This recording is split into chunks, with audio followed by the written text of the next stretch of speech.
where he was confined.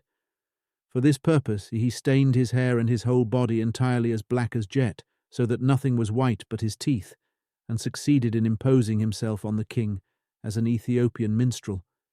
He effected by stratagem the escape of the prisoner. Negroes, therefore, must have been known in England in the Dark Ages. Those who believe in the tremendous force of inherited custom, more powerful far in communities than in families, for the longest-lived family is at the best ephemeral, will see another hint of the memory of a black race in the following incidental feature of the regatta of the Mediterranean fleet, held in October 1881, and described in the illustrated London navs of the 15th of that month. One amusing feature of the regatta was a procession of copper punts, the punts so called because they are chiefly used for men to clean the copper of the ship's sides. These clumsy punts were so rigged as to represent their respective ships. They were manned by parties of seamen with blackened laces and arms. Now this instance in romance or history not only fully corroborates what has already been said with regard to the presence of black people, but it also agrees with several other word witnesses. For example, the Gaelic dub jocal, or black word, which means a bad expression, has other varieties of meaning. It signifies as well a dark saying, a riddle or puzzle, a parable. And dubculdius is a feat in legerdemain or in black art. And magic or necromancy is black art, all of which things are connected with strolling jugglers and charlatans. To the same people must belong a dance once known as Black Almain Halhuel, which is perhaps nothing else than the Morris dance. And it was possibly danced amid the din of the Black Saunt or Black Sanctus, which Wright, in his Dictionary of Provincial Phrases, defines as any confused or hideous noise, and of which Halliwell says that it is a kind of burlesque hymn, performed with all kinds of discordant and strange noises. But all this tends to bring to mind a race of people of whom something has already been said. It will be remembered that MacLellan of Bombay became entitled to bear the Moor's head in his arms because he had slain a gipsy chief who was ravaging the south of Scotland, and also that the Gaelic name for a gipsy was seen to be only another form of the name of the wild savage whom Diarmaid killed.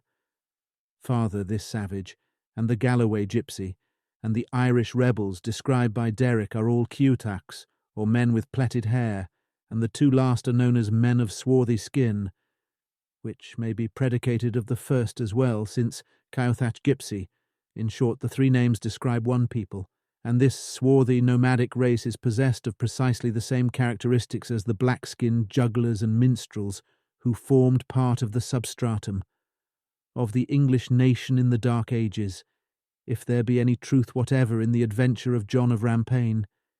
It becomes, therefore, of importance to discover what is known as to the date of the arrival of the Gipsies in Europe, and to glance as hurriedly as may with advantage be done at their most striking features. The Scandinavian and Low German Tayare identifies Gipsies with the Mongolian hordes, the terror of Europe in the 13th century, and their French name Bohemians was probably due either to a confusion of some such form as Sekani with Czech, or to the belief that Gipsies originated in Bohemia. To the same class belong Ivalaci, Tsiliches, Uxi, Saraceni, Agareni, Nubiani, etc., cited by Friccius, 1660.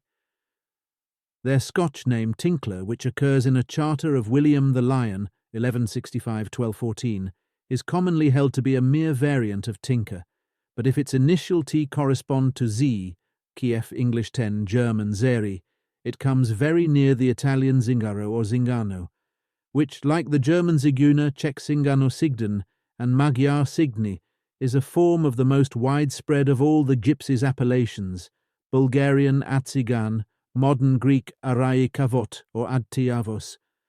Less dubious seems an extract from the Georgian life of Georgi Mathars Mindel, 11th century, which describes how at Constantinople certain descendants of the race of Simon Magus, Atzincan by name, sorcerers and famous rogues, slew wild beasts by their magic arts in the presence of Bagrat Afirta. Other documents might be cited, but these are enough to show that in the 14th century Gypsies existed in the Balkan Peninsula, and islands of the Levant, that in Wallachia they were reduced to a state of bondage, from which they were only freed in 1856, and that nowhere were they regarded as newcomers, so that by these documents it is impossible to fix the date of the first gypsy immigration. More than this, a metrical German paraphrase of Genesis, made by an Austrian monk about 1122, preserved at Vienna, goes far to prove that gypsies were known in Austria 3 centuries before the commonly accepted date of their appearance in that country. A passage relating to Hagar's descendants, Genesis 15, runs, "So she, Hagar, had this son, they named him Ishmael. It is from him the Ishmaelites descend." Scotch children have a game which they call Jinga Ring, of which a particular description might be given here, were it not that it would entail a further digression. It seems to be without doubt an ancient marriage ceremony. Indeed, the aim of the thing is to marry a pair of very young lovers, and the verses chanted throughout constitute the marriage service, and the various stages of the solemnity are marked off by a circular, sunwise dance. The similarity between these words jingering and zingery is strong, and it is not difficult to believe that in this children's game we really have the marriage ceremony of this ancient people. Possibly also the dance of the Zigeuner has come down to us as a jig. They journey far through the world. We call them Cholsmaid, lit goldsmiths. That here by Cholsmaid, Ishmaelites and descendants of Agar Gipsies are meant scarcely admits of doubt.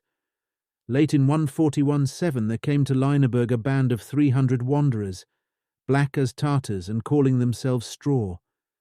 Next comes a long notice of a troop of fully 100 lean, black, hideous Egyptians in the Chronica di Bologna, July 18, 1422, which tells how the sorceress, Duke, Andrew's wife, could read the past and future of men's lives. We find them in England in 1514, a dialogue of Sir Thomas More, 1529, but nothing is known of the date of their landing, and in Scotland the earliest certain record of their presence is an entry in the books of the Lord High Treasurer, Apr 22, 1505, item to the Egyptianis, be the King's command, vig lib.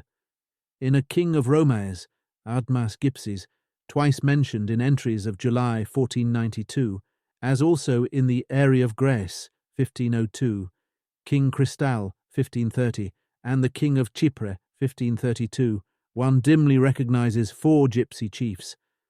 And with gypsies perhaps the Saracens may be identified, whom a tradition represents as making deep predations in Scotland prior to 1460, Simson, Peace and 98. The gypsies, then, whom we have already seen described as Moors, were also known as Saracens, the terms being indifferently used in heraldry and in the old romances.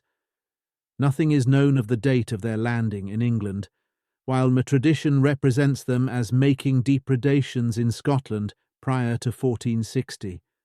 The piratical races who are known to history under various names, and who made depredations throughout the British Islands at various dates, prior to 1460, were also, as Scott remarks, steeled Saracens, and it has been noticed that a Hungarian and a Danish invasion of Scotland took place, according to tradition, at the same time. The gypsies also, under their Scandinavian title of Tatares, are identified with the Mongolian hordes, the terror of Europe in the 13th century. It does not appear that our own gypsies, known as gypsies, were ever styled Tartars, but it is pretty certain that thieves were, and thief and gypsy were synonymous terms at one time, if not now. The host, in The Merry Devil of Edmonton, says, "There's not a Tartarian, nor a carrier shall breath upon your geldings." And this calls forth the following remark. In Dodsley's edition, Tartarian seems to have been a cant word for thief. In The Wandering Jew, 1640, Palm 3, the hangman says, "And if any thieving Tartarian shall break in upon you, I will with both hands nimbly lend a cast of my office to him." Thus the Moors or Saracens, the Danes and other kindred races, and the gypsies are virtually the same people under different names. In believing this, it is of course impossible to agree with the theory, never substantiated, that there were no Gipsies in Europe until a few centuries ago. But it is an easy matter to agree with a French scholar, Bataillard, author of La Origines des Tziganes, Les Tziganes de Filles Âge de Bronze, etc., in the conclusion which he has reached by another route. He now believes the Gipsies to have existed in Europe from immemorial times, a conclusion to which he is led by the absence of any record of their passage across the Bosphorus, by their enslaved condition in Wallachia in the 14th century, by the casual notices of their presence at a still earlier date, and by their present monopoly of metallurgical arts in southeastern Europe. For he argues that the ancestors of the Gipsies are the people of the Bronze period, and although it is a mighty leap from the Athingani of the 9th century AD to the Sigonai of Herodotus, Veda 9, these are the people whom Bataillard claims for the ancestors of the Gipsy race. In the matter of dress, Mr. Crofton infers that Gipsies formerly had a distinctive costume consisting of a turban-like headdress of many colours, together with a large cloak worn after the fashion of a toga over a long loose underskirt. The English gipsy woman may be known by her bright silk handkerchief, her curiously plaited hair, her massy rings, her coral or bead necklace, and by the monginguno, a tablecloth arranged bagwise over her back. On the other hand, the dress of the children upon the continent is simple, not to say scanty. In warm countries, the gipsy children go perfectly naked for the first few years of their life. In England, the females are generally distinguished by a cloak, grey or red, and a coloured kerchief tied around the head. Outwardly, as within, gipsies present strong contrasts, some being strangely hideous, others very beautiful, though not with a regular conventional beauty. The hair, black or dark brown, inclines to coarseness, is often frizzled, and does not sock and turn grey. The complexion, a tawny olive, was compared by the Plymouth Pilgrims 1622 to that of the Indians of North America. The teeth are of dazzling whiteness and perfect regularity, the cheekbones high, and the aquiline nose is overhung by a strongly marked brow, knit often in deep lines of thought. But the most striking feature is the full dark eye, now lustreless, then changing to an expression of mysterious childlike sorrow, presently blazing forth with sudden passion. The gipsies, like the pariahs, are very disgusting in many of their customs, such as, for instance, that of eating the flesh of animals that have died of disease. They marry very early.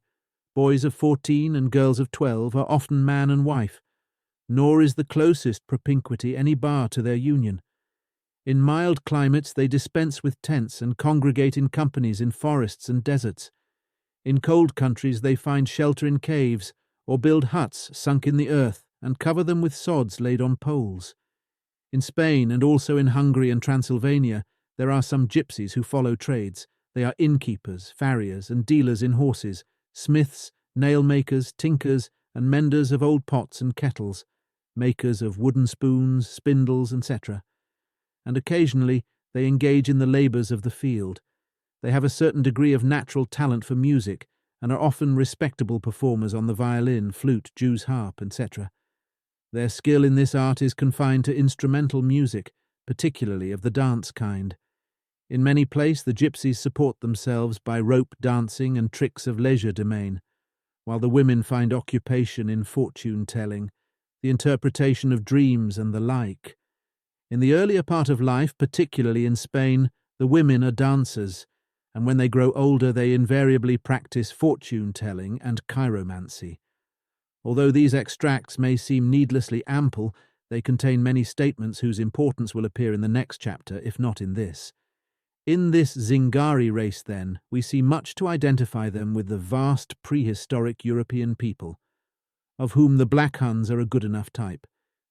Because, whether as gipsies or as Black Huns, they seem to unite the Mongoloid with the Australoid races. They are swarthier than Mongols, and although the curiously plaited hair, the high cheekbones, and the aquiline nose combine with their complexion to render them European counterparts of the races encountered by the Pilgrim Fathers in North America, Other resemblances between the British Moors and the North American tribes have already been pointed out, as, for instance, the reverence paid to the mistletoe, the riding 3 times round a building as an act of solemnity, and, of course, the use of war paint. The similarity of features and complexion was remarked by the Puritans of the 17th century. As a matter of fact, the scattered bands of tame Indians who wander among the settled districts of the United States and of Canada, occasionally working and oftener begging, are nothing more or less than gypsies.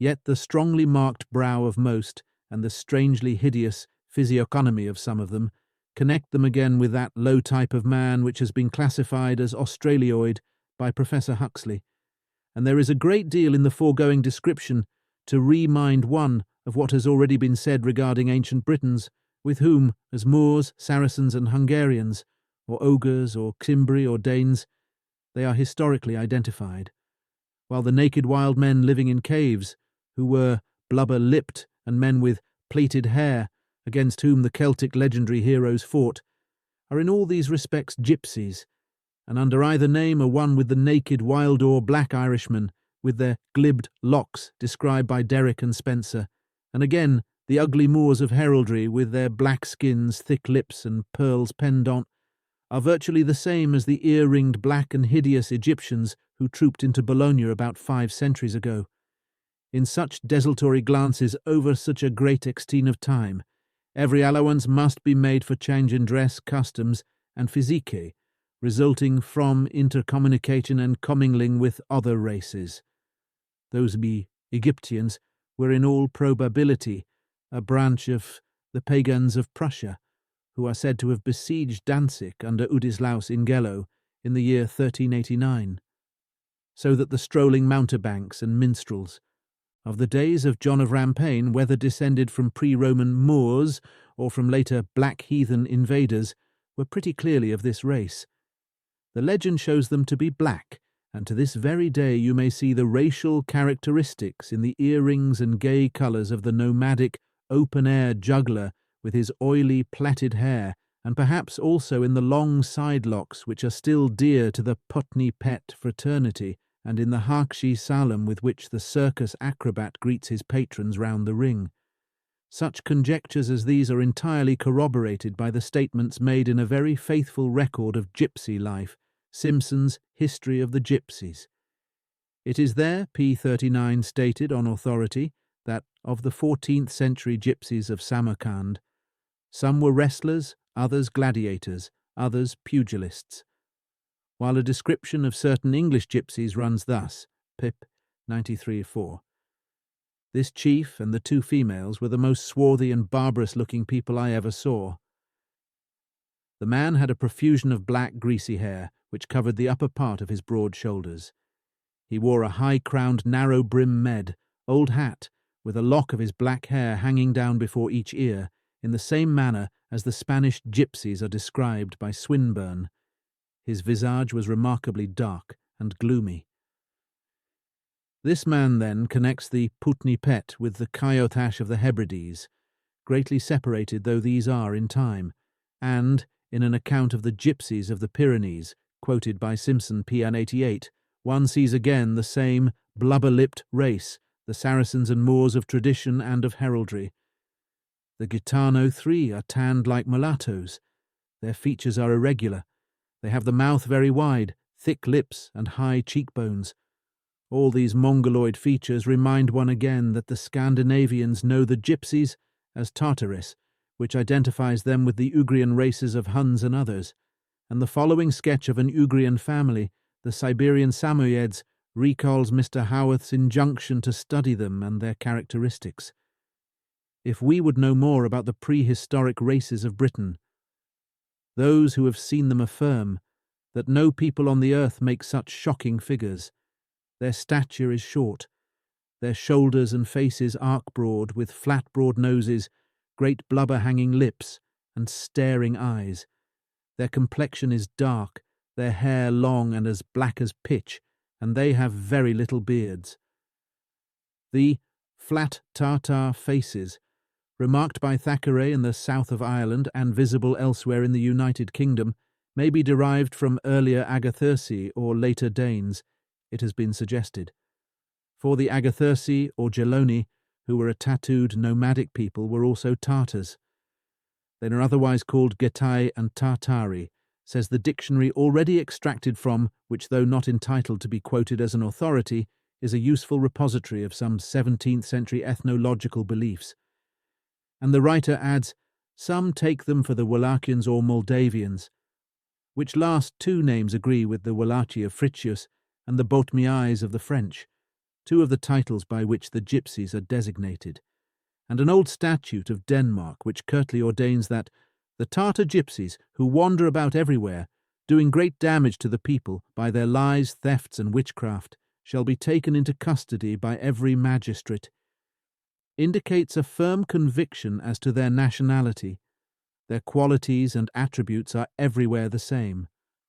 Sorcerers and famous rogues, at Constantinople in the 11th century, jugglers and minstrels and mountebanks during the Middle Ages, Teste John of Rampaine, wrestlers and prize-fighters in the 14th century at Samarkand. In the reign of James II of Scotland, they come under the heading of sorners, forcible obtruders, fancied fools, vagabonds, outliers, masterful beggars, bairds, strolling rhymers, and such like runners about. The name of Baird, Bard, is now a common surname in Scotland, and argues gipsy blood. So also is Cale another name for this people, signifying tinker or smith. And their descendants, whether known as such or not, still practice some of these crafts. Their witchcraft is referred to over and over again. Scott has an incident of a gipsy who exercised his glamour over a number of people at Haddington, once upon a time, while it is said of the followers of the famous Johnny Fire, who carried off the Countess of Cassillis, as soon as they saw her wheelfard face, they coosed their glamoury o'er her. But under the name of gipsies, we are accustomed to regard them only as vagabonds, fortune-tellers, tinkers, basket-makers, and such like. When they are strolling jugglers, we call them so, and not gipsies. When, as prize-fighters, they show a faint trace of their origin in the long black side-locks, they are nevertheless prize-fighters, and nothing else. This arises from the fact that, by a long lapse of time, this or that calling may have gradually drifted into the hands of a different race from those who first practised it, although they unconsciously keep up the usages of their predecessors. Thus a mountebank, or a prize-fighter, or a tinker, need not have a drop of the black Saracen blood in his veins. And there is one most striking instance of this, that of the fancied fools of the time of James II, of Scotland should sink from the position of dreaded foes to that of servants and wandering players, was almost inevitable. We see that the tribes of North America, once so terrible to Europeans, have now fallen to such a level, except where the finer blood has turned into courses of modern refinement and civilization. When the Governor-General of Canada visited the territory of the Northwest, he was shown the bison dance for his amusement. So when the prince's sons took a run up country in Australia, the colonists got up a native corroboree, and the leisure hours of our Indian officials are often filled in by witnessing the feats of native magic workers and jugglers. In short, wherever a conquering race has once established itself, and after its foes have once been thoroughly subjugated, the games and customs of the lower class of aborigines become gradually used as spectacles for the amusement of their governors. And that this is what has happened in Britain is told to us by Sir Walter Scott's half-historical anecdote and by the evidences still visible to our sight. But as generation succeeded generation, this swarthy and once alien people would begin to lose its individuality. Just as any incoming race inevitably allies itself to some extent with the indigenes, so the fair-skinned Britons, whether entitled to be styled invaders or not, would become gradually amalgamated with the dark-skinned races that were their contemporaries, whether aborigines or not.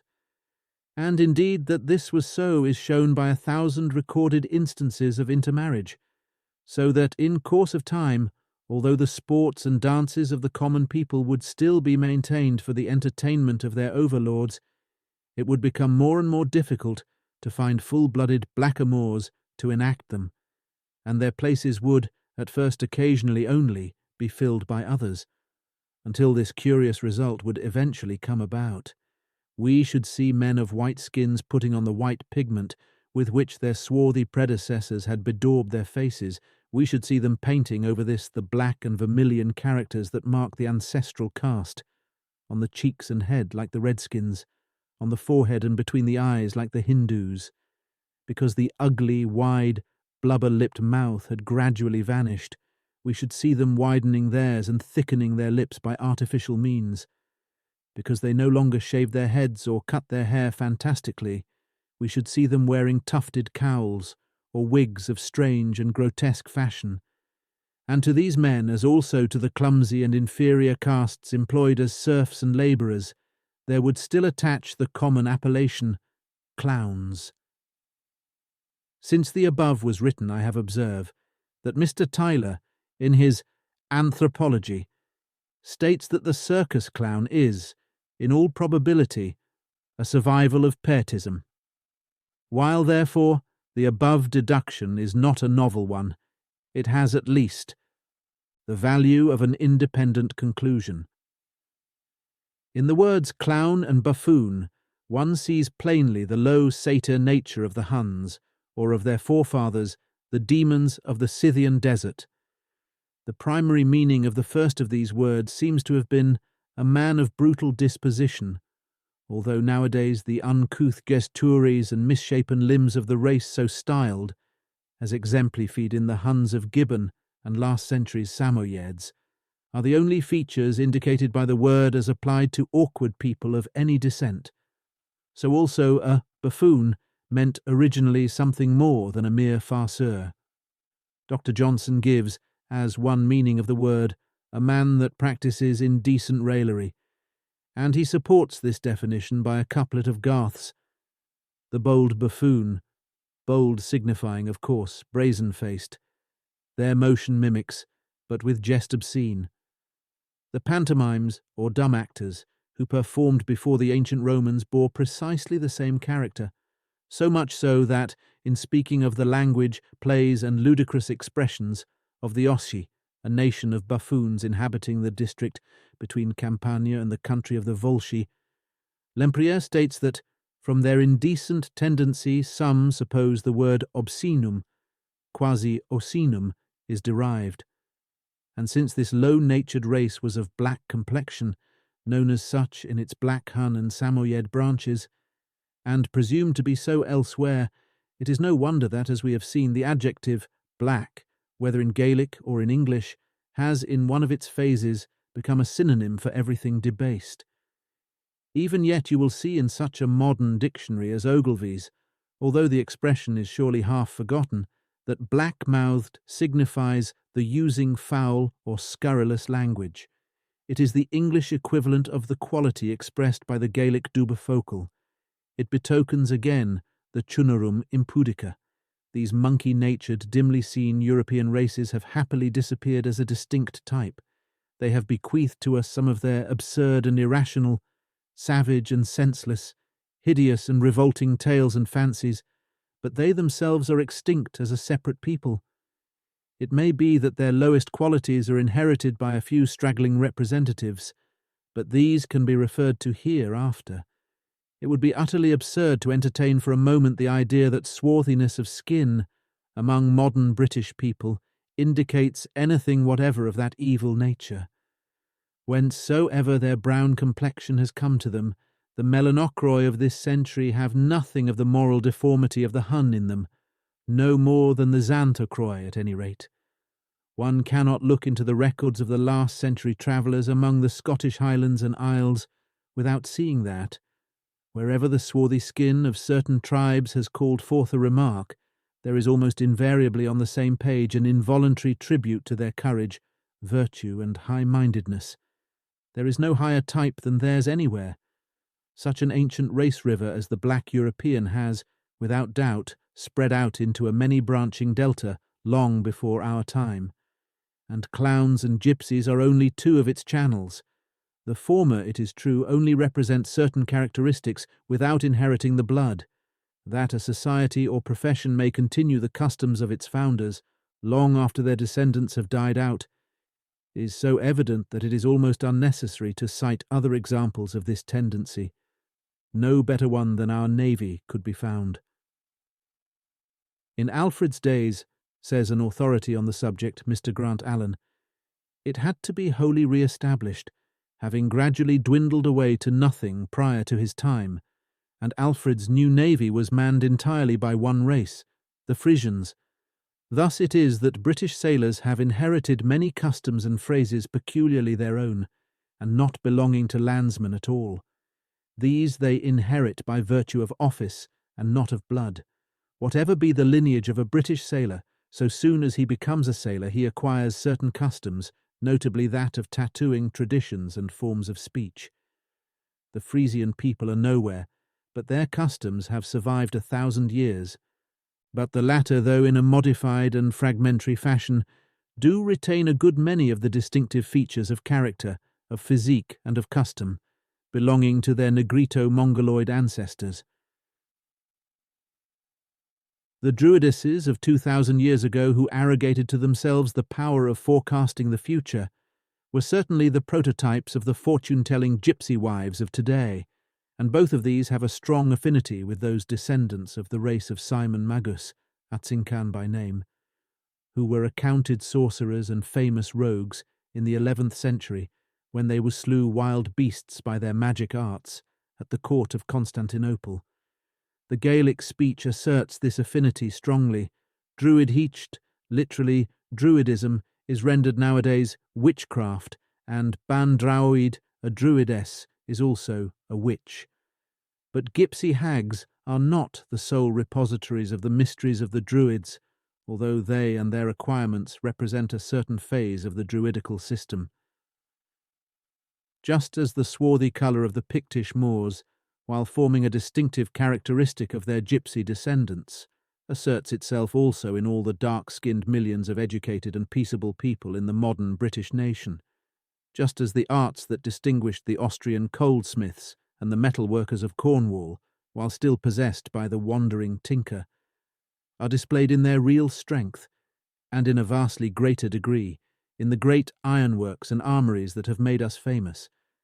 So, although the most despicable element of the Druidical system is retained by the illiterate vagrants who possess the greatest share of the dusky Pictish blood, yet the highest and noblest attributes of Druidism are to be found in our schools and universities and churches.